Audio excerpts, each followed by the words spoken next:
সুনামগঞ্জে 250 শয্যা বিশিষ্ট সদর হাসপাতালের কর্মরত সিনিয়র নার্সদের উপর হামলা ও অপরাধীদের দৃষ্টান্তমূলক শাস্তি এবং দালাল নির্মূলের দাবিতে মানববন্ধন অনুষ্ঠিত হয়েছে। বিস্তারিত থাকছে অমিত তালুকদারের তথ্য ও ভিডিও চিত্রে। সুনামগঞ্জের জেলা সদর 250 শয্যা বিশিষ্ট হাসপাতালে দিনে দুপুরে দালাল চক্রের দৌরাত্ম্য।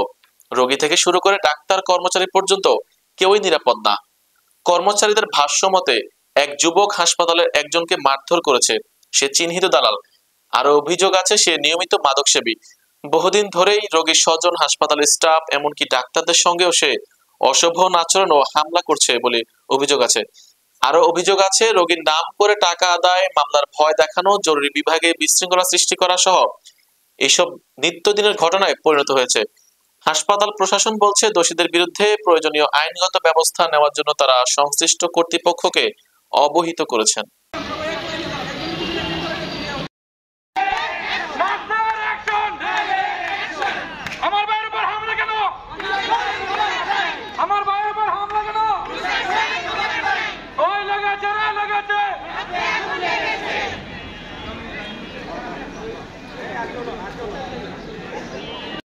ঊর্ধ্বতন কর্তৃপক্ষকে বারবার জানানোর পরেও কিছুদিন পর তারা বারবার চলে আসে, রোগীদেরকে নিয়ে তারা টানাহেঁচড়া করে এবং মারাত্মকভাবে তারা রোগীদেরকে ক্ষতিগ্রস্ত করার চেষ্টা করছেন। আপনি যখন এখানে ইমার্জেন্সিতে বা ইনডোরে বা আউটডোরে কোনো একটা পেশেন্টকে কোনো একটা অ্যাডভাইস করবেন কোনো পরীক্ষা বা কোনো ডাক্তার দেখানোর জন্য, এই দালালরা এই পেশেন্টদেরকে ইমার্জেন্সি ইনডোর আউটডোর থেকে বিভিন্ন প্রতিষ্ঠানে নিয়ে যায় বা তাদের প্রয়োজনে তাদের সুবিধা মতো কাজগুলো করার চেষ্টা করে এবং রোগীদের কাছ থেকে বিপুল পরিমাণ অর্থ তারা নেওয়ার চেষ্টা করে এবং করছে। বারবার এই বিষয়ে কথা বলার পরেও আসলে কোনো অ্যাকশন হয়নি। আমি একটা কথা সবসময় বলি যে সুবিধা দেখা, কিন্তু আমার সেবা গ্রহণে যদি আপনি বাধা দেন এবং শুধু বাধাই নয় আমার উপর হাত তুলেন, তাহলে এই সেবা আমি কিভাবে দেব? নিশ্চয়ই আমার নিরাপত্তা আগে আমি নিশ্চিত করব, তারপরে আমি সেবা দিতে যাব। সুতরাং আমার নিরাপত্তা যতক্ষণ নিশ্চিত না হবে আমার সেবা থেকে বিরত থাকাই প্রয়োজন এবং আমরা আশা করি তাই হবে। এটা কোনো স্থায়ী সমাধান হচ্ছে না।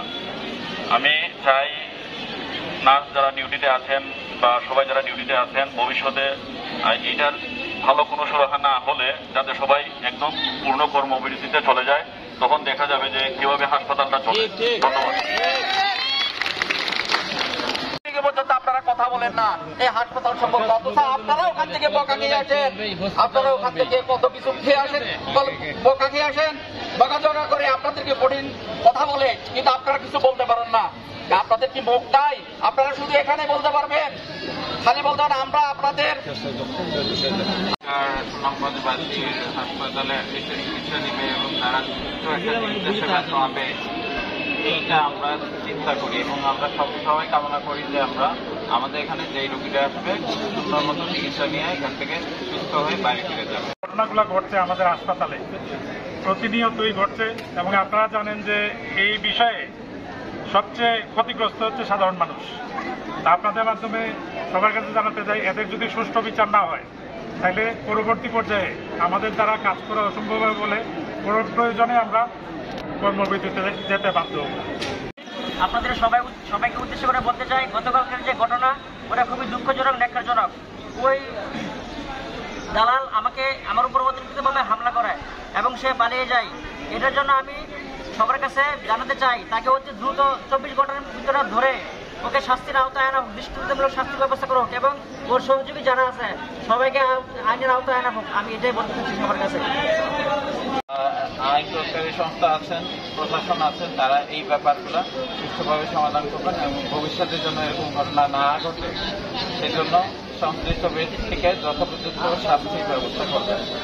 এই বলে সবাইকে ধন্যবাদ দিয়ে আজকের মানববন্ধন করা না হয় তাহলে আমি আপনাদের সহযোগিতা নিয়ে এবং আমার প্রশাসনিক সহায়তা নিয়ে আপনাদের মাধ্যমে আমরা ডিসি মহোদয় বরাবর স্মারকলিপি এবং এসপি সাহেবের মহোদয় স্মারকলিপি এবং এরপরেও আমরা স্বাস্থ্য উপদেষ্টা বরাবরও স্মারকলিপি দেওয়ার মনোভাব আছে ইনশাল্লাহ। আগামীকাল আমাদের স্যার আসবেন, স্যার আসার পরে এই বিস্তারিত আমরা পরে জানাবো আপনাদেরকে। আপনারা